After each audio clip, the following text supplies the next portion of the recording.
નમસ્કાર વિદ્યાર્થી મિત્રો. ધોરણ 9 વિષય ગુજરાતી, પ્રથમ ભાષા, કૃતિ 16, જેનું શીર્ષક છે કુદરતી અને એનું સાહિત્ય સ્વરૂપ છે એકાંકી.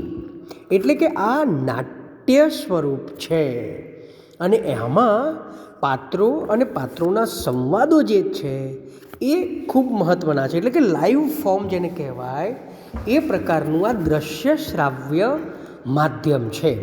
એટલે આમાં ખરેખર ભજવણી થાય અને પ્રેક્ષક એ આને માણે. એકાંકીની વાત કરીએ તો એવું છે કે એકાંકીમાં સંઘર્ષ હોવો જોઈએ. એટલે એવું કહ્યું છે કે ભાઈ નો કન્ફ્લિક્ટ નો ડ્રામા. એટલે કે સંઘર્ષ નહીં તો નાટક નહીં. અને એકાંકીમાં વિષય, એની રજૂઆત, એના ડાયલોગ, એમાં પાત્રનો પાત્ર સાથેનો સંઘર્ષ અને પાત્રનો પરિસ્થિતિ સાથેનો સંઘર્ષ, આ બધું વિશિષ્ટ રીતે આવે છે.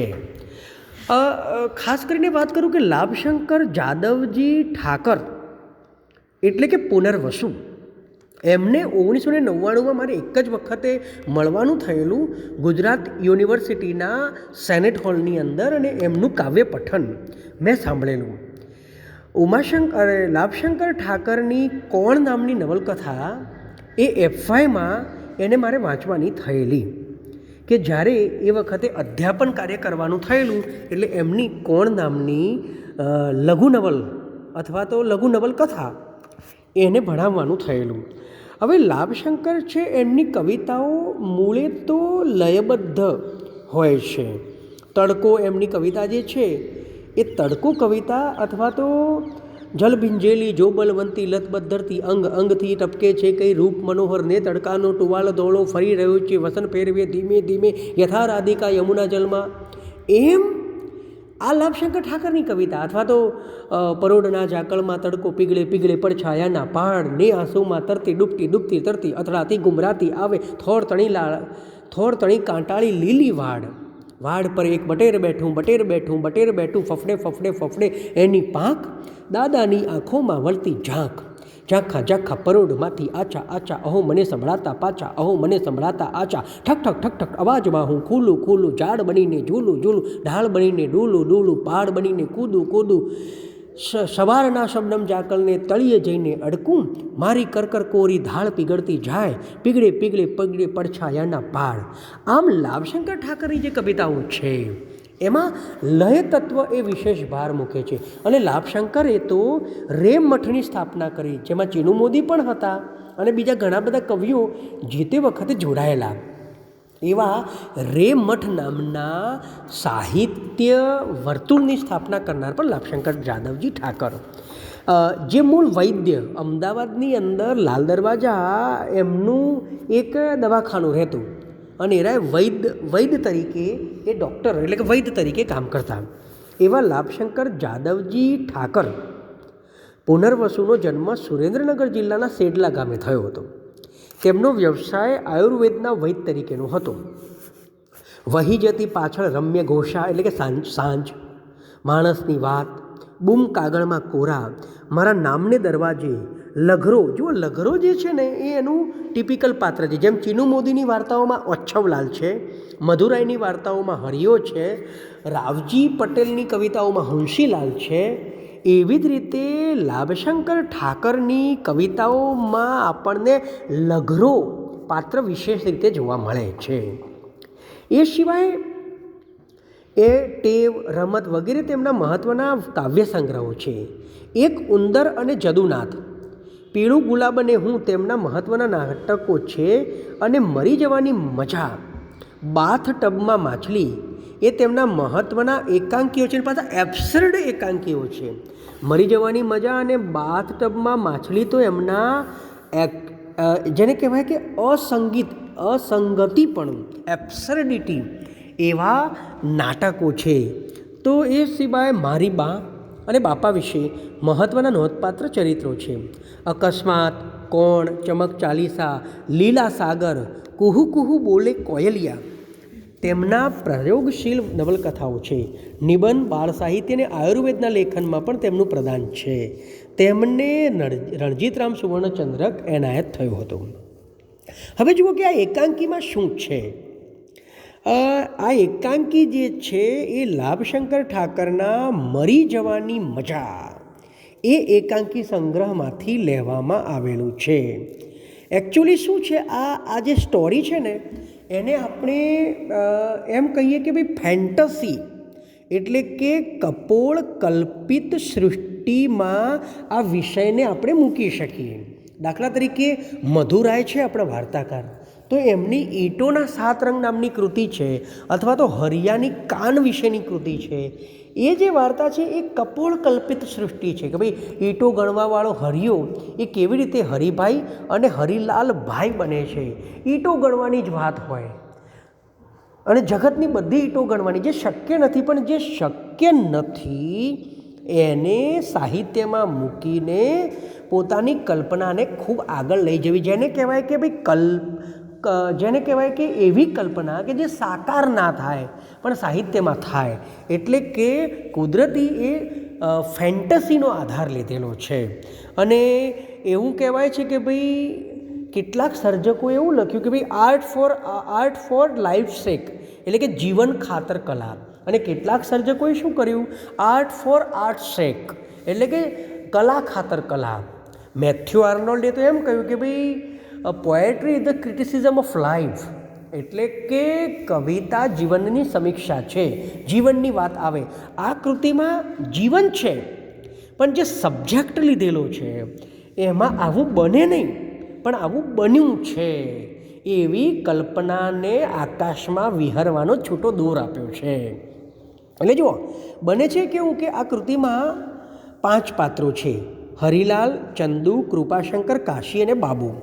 અને ઘટના એવી બને છે કે બાબુ એક દિવસ માટે સ્વર્ગનો મહેમાન બને છે અને સ્વર્ગનો મહેમાન બનીને આવ્યા પછી પોતાના જે સ્વર્ગના અનુભવો કહે છે અને એમાં એનું ખાસ એવું કહેવું છે કે ભાઈ આપણા હાથે જે પુણ્ય થવું જોઈએ એ કુદરતી પુણ્ય થવું જોઈએ.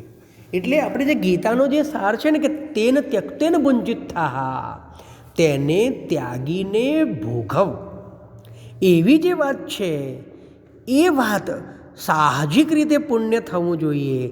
આ વસ્તુ મારી છે છતાં મારી નથી એમ સમજીને જ્યારે કામ થાય છે એ ભાવ છે. દાખલા તરીકે કોઈ મોટો બંગલો હોય અને બંગલાની અંદર કોઈ નોકર કરતી સ્ત્રી હોય, એ કામ કરવા માટે જાય અને ત્યાં કચરા પોતું સાફસૂફી જે કંઈ પણ કામ કરે, પણ એને ખબર છે કે આ વસ્તુ મારી નથી, આ બંગલો મારો નથી, હું તો માત્ર અહીં એક ચાકર છું. એવો જે ભાવ છે એવા ભાવથી અહીં જીવનને માણવાનું છે કે આ બધું છે પણ મારું નથી, હું તો માત્ર એક નિમિત્ત છું, હું તો એક આ ભાડુઆત છું, બરાબર, ખરો માલિક તો ઉપરવાળો છે. એવી વાત આપણી શ્રીમદ ભગવદ્ ગીતાની જે ઊંચી ફિલોસોફી છે કે તેન ત્યક્તેન ભુંજિત્થાઃ, તેને ત્યાગીને ભોગવ, એ વાતને બહુ જ સહજ રીતે સરળતાથી નાટ્યાત્મક રીતે આ સર્જકે મૂકી આપી છે. એટલે જુઓ એનું શીર્ષક પણ કુદરતી છે, સાહજિક. તો આમાં શું બને છે કે એક પાત્ર છે એનું નામ છે બાબુ, અને બાબુ એ અચાનક મૃત્યુ પામે છે અને પછી સાંજે પાછો જીવતો થાય છે. એટલે આસપાસના સગા સંબંધીઓને એના એક દિવસના સ્વર્ગગમનના અનુભવો જે છે એ અનુભવો એ પોતે એમને કહે છે અને કહે છે કે ભાઈ એક દિવસે હું સવારમાં શૌચાલય ગયો હતો અને મારાથી કીડી બચાવવાનું એક પુણ્ય થઈ ગયું અને એમાંથી બાબુ એક દિવસ સ્વર્ગમાં પસાર કરી હજી આયુષ્ય બાકી હોવાથી પૃથ્વીલોક પર પાછો આવે છે. એટલે એનું પૃથ્વીલોકમાંથી સ્વર્ગલોકમાં જવું અને સ્વર્ગલોકમાંથી પૃથ્વીલોકમાં આવવું, આ જે 2 છેડા છે એ 2 છેડાની વચ્ચે કેવી રીતે કુદરતી રીતે એનાથી સરસ પુણ્ય થઈ ગયું એની વાત, એનો મહિમા અહીં વર્ણવાયો છે. અને આપણને પણ હળવાશથી કહી દેવામાં આવ્યું છે કે તમે જે કે ભાઈ કામ કરો ને એમાં તમે કોઈપણ પ્રકારની ફળની આશા રાખ્યા વગર કામ કરો, તમને બદલો મળવાનો જ છે. એ વાત અહીં આ સર્જકે કરી છે. તો જુઓ એકાંકીમાં ઓછામાં ઓછા 2 પાત્રો હોય ને વધુમાં વધુ 11 પાત્રો હોય. ખાલી સ્ટેજથી ખાલી સ્ટેજ સુધીનો સમય એ જે છે એ અડધી મિનિટ જે છે એ અડધી મિનિટ સુધીનો જ હોય. એટલે ખાલી સ્ટેજથી ખાલી સ્ટેજ સુધીની જે વાત છે એ અહીં એટલી જ હોય. આમ કુદરતી નામનું જે એકાંકી છે એ એકાંકીની અંદર સર્જકે આ વાત બહુ સુપેરે કરેલી છે. તો બને છે એવું કે બાબુ એ સૂતેલો છે. એક નનામી છે. કૃતિની શરૂઆત થાય છે ત્યારે પાત્રોમાં હરિલાલ, ચંદુ, કૃપાશંકર, કાશી અને બાબુ. અને ઘટના એવી છે કે ભાઈ ઠાઠડી પાસે બાબુના શરીરને ગોઠવતા હરિલાલ છરી મળે રહે છે. એકદમ ડરી જાય છે. શું કહે છે જો, હરિલાલ કહે છે, એલા ઊભા રહો સબૂર, આ બાબુડો તો જીવતો છે, આ જુઓ એની આંખનો પોપચો હલે. હરી કાકા આ એના હોઠ પણ ફફડે છે, જુઓ, એલા બાબુ જીવે છે, એલા રોવાનું બંધ કરો. બહારથી સંભળાતો બૈરાનો રોકકરનો અવાજ બંધ થાય છે. વિખરાયેલા વાળ અને સૂજેલી આંખોવાળા બાબુના પિતા કૃપાશંકર આવે છે. મારો બાબુ જીવે છે? હે ભગવાન! અને બાબુની નાડી જુએ છે. આ જુઓ, એની નાડીના ધબકારા હાલે. બાજુમાં પડેલી નાડાછડીનો કકડો બાબુના નાક પાસે રાખે છે. આઈના શ્વાસ હાલે. શ્વાસથી નાડાછડીનો છેડો આગો પાછો થાય છે. હવે કૃપાશંકર એ શું કહે છે, જુઓ, બાબુ બેટા આ બધું શું થઈ ગયું? હવે રોવાનું બંધ કરો ફુવા, બધા શાંતિ રાખો. આ એનો જીવમાં જીવ આવી રહ્યો છે, કકળાટ કરશો તે મૂંઝાઈ જશે. હા મોટા ભાઈ, રોવાનું બંધ કરો. અને ચંદુ, જરા પંખો તો લાવ. અને ચંદુ ઊભો થઈ બારણા પાસે જઈ, અરે કાશી ભાઈ ક્યાં ગયો? આ આપણો બાબુ તો જીવે છે, અરે પંખો લાવો ઝટ, ક્યાં ગયો બધો? અને કાશી પ્રવેશે છે, કાળો કપડો પહેર્યો છે. શું કીધું ચંદુ? બાબુ જીવે છે? મારો દીકરો, મારો 7 કોટનો બાબુડો. હવે રાડું નાખો માં ફઈ, કહું છું, પંખો લાવો ઝટ. આ જરા હવા નાખીએ તો ને જીવને શાંતિ વળે. કાશી પંખો શોધીને પાસે જઈને બાબુને હવા નાખે છે અને હરખનો આંસુ લૂછે છે. હવે તમે બધા આગા બેહો ને ચંદુ મોટા ભાઈ આને હવે અહીંથી ઉપાડીને ખાટલામાં હુવાડો, હાલો. અને ઠાઠડી પરથી બાબુને ઉચકીને ખાટલામાં સુવડાવે છે. હરિલાલ પંખો નાખે છે, ઠાઠડી વગેરે વસ્તુઓ બતાવીને કહે છે કે આ બધું આગું નાખો, એલા આ બધું ડામચું બહાર કાઢો. ઘરમાં બધો એક નંબરનો મૂરખ ભેગો થયો. માણસ મરેલો છે કે જીવતો એનું પણ કંઈ ભાન નથી. ચંદુ તથા બીજા ઠાઠડી નારિયેળ વગેરે ત્યાંથી ખસેડે છે. લાવ નાખું હરીભાઈ, તું થાકી જઈશ. પંખાને લેવા હાથ લંબાવે છે. તમે બેહો ને હવે છાનામાના, તમારામાં તો કંઈ અક્કલ છે? એ તો સારું થયું કે મારું ધ્યાન ગયું, નહીં તો તમે બધા ભેગા થઈને એને ફૂંકી જ મારત ને. અરે પણ પરસોત્તમ ડાક્ટરે તપાસ કરીને કીધું કે કાકા ગંગાજળ લાવો. ડાક્ટર જાતે જ બાબુના મોઢામાં ચમચી ભરીને રેડ્યું હતું. પૂછ તારી ભાભીને. હવે એ પછા ડાક્ટરની વાત જવા દો ને. આ 9 સાલ પેલો ચમનો ચક્કી મોદો પડેલો, એ બિચારો નવેરીમાં બાથરૂમ બેઠેલો. આ ડાક્ટરે આવતા વેજે જ ઓસરીમાં ચમનનો ડોહો હૂતેલો, તો એને ઇન્જેક્શન ફટકારી દીધું. ડોહો તો કોઈ રાડ્યું નાખે, રાડ્યું. અરે આ બધા જરા હસી પડે છે ને બાબુ આંખ ખોલે છે.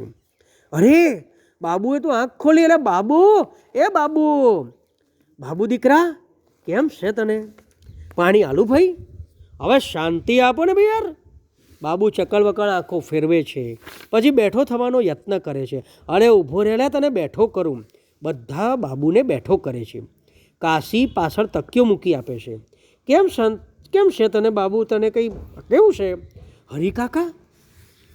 હા બાબુ, હું હરિકાકા છું. કેમ છે તને? સારું છે હરિકાકા, પણ કેડમાં જરા દુખે છે. આ જમીન પર પટકાણો ને એની પસરાટ વાગી ગઈ. જમીન પર પટકાણો? બહુ વાગ્યું છે ભાઈ? હળદર મીઠું ગરમ કરી લગાડી દઉં?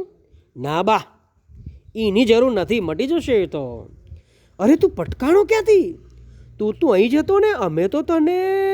અરે જરા જોબો આવી ગયો તો. અરે કહું છું જરા ગરમ મસાલો નાખીને બાબુ માટે ચા બનાવી લાવો ને. હા બા, ચા બનાવી આલ.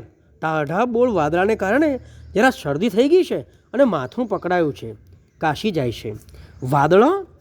અલે શીનો વાદળો બાહુભાઈ? તું શીની વાત કરે છે? અલે આકાશનો વાદળો, ભીનો ભીનો. એમાંથી દેવદૂતો પસાર થઈને મને પાછો લાયા. દેવદૂતો? બાબુ તારું ભમી તો નહીં ગયું ને? ભમી જ ગયું તું. અરે એ સ્વર્ગની કંઈ મોજ મજા હતી. આહા હા હા હા હા હા. હરિકાકા આપણું તો મગજ કામ ન કરે.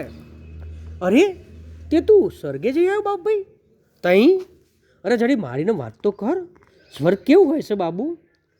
અરે શું વાત કરું હરિકાકા, કહું છું ને કે આપણું મગજ કામ ન કરે. પણ તું ગયો કેવી રીતે? આજ સવારની જ વાત. નવેરીમાં પેશાબ કરીને ઘરમાં આવ્યો. ત્યાં અચાનક મને મૂંઝારો થયો અને ઢબી પડ્યો. પછી તો રોતો રોતો ભાઈ વચ્ચેથી પોખોવાળા બે દેવદૂત મને ફૂલની જેમ ઉચકી લીધો અને મંડ્યા આકાશમાં ઉડવા. હું તો ટગર ટગર ડાબી જમણી દેવદૂતોની સામે જોયા કરું. મેં કીધું અરે ભાઈ મને આમ આકાશમાં કયો તરફ લઈ જાઓ છો? એક દેવદૂતે હસીને કહ્યું કે સ્વર્ગમાં. ટાઢા બોળ વાદળામાંથી સર સર ઊંચે ને ઊંચે અમે ઉડતા હતા. મને 2-4 છીંકો આવી ગઈ. દેવદૂતોએ મારા હાથ બાવડામાંથી ઝાલેલા. મારું હારું નાક લૂવું શી રીતે? અને એટલી વારમાં કાશીબા ચા લઈને આવે છે એનો ફઈ. લે ભાઈ આ ચા સૂંઠ નાખીને બનાવી છે, ગરમ ગરમ પી લે. બાબુ કપલે છે. રકાબીમાં ચા કાઢી જરા ફૂંક મારી 2 ઘૂંટડા ભરે છે. પછી શું થયું બાબુભાઈ? હા તો આપણે ક્યાં સુધી આવ્યા હતા? છીંક આવી. છીંક આવી? ગરમ ગરમ ચા પી લે, ઝટપટ શરદી મટી જશે. અરે અત્યારની વાત નહીં, આ તો સ્વર્ગની વાત છે. સ્વર્ગની? તો પછી કાશીભાઈ તમે બેહો ને યાર. આ આપણો બાહુભાઈ તો સ્વર્ગમાં જઈને આવ્યો દેવદૂતોની હંગાતે. પછી તમે સાંભળો. હા તો પછી બાહુભાઈ શું થયું? હા તો વાદળોની ઠંડકથી મને તો છીંકો આવી ગઈ. મારા તો 2 હાથ જે છે એ 2 હાથ તો છૂટા નહોતા. નાક લૂવું શી રીતે? હરિકાકા હજી હું વિચારું છું ત્યાં તો ફટ કરતીકને એક અપસરા ઉડતીકને આવી પહોંચી અને એના રેશમી લુગડાથી મારું નાક લૂસ્યું. હું તો મૂંઝાઈ ગયો. અને જ્યારે એના મોઢા સામું જોઉં છું ને ત્યાં તો ડીંગ જ રીગો ચંદુભાઈ. ખબર છે કોણ હતું? અરે એ તો આપણો દેવલો હતો. દેવલો? હા દેવલો, ઓલો ખારા ઘોડાનો મેળામાં બૈરીનો કપડો પહેરી પટ્ટીઓ પડી નાચતો નહોતો? એ 4થી ચોપડીમાં મારો ભેગું ભણતો હતો. હા હા નવલો દેવલો યાર. આ પેલો નરસિંહનો છોકરો. તે નરસિંહનો છોકરો તો 2 વર્ષ પહેલાં મરી ગયો હતો. આ એને હરુઆ પડ્યો હતો. હા હા એ જ દેવલો. સ્વર્ગમાં અપ્સરાથીઓ છે. મેં કીધું લે દેવલા તું અહીં ચોથી? તો કે તમારું નાક લૂવા આવીશું બાબુભાઈ. મારું નામ તો હવે દેવાંશી છે, સ્વર્ગની અપ્સરા છું. તો વિદ્યાર્થી મિત્રો આજે આપણે કુલ 102 થી 3 અને 4 સુધી આ કૃતિને આપણે જોઈ. હવે આ કૃતિને ફરીથી નેક્સ્ટ ટાઈમ ભાગ 2 અને 3માં આપણે વિભાજિત કરીશું. તો અહીં આપણે હાલ પૂરતી આ કૃતિને અધૂરી રાખીએ છીએ. નમસ્કાર.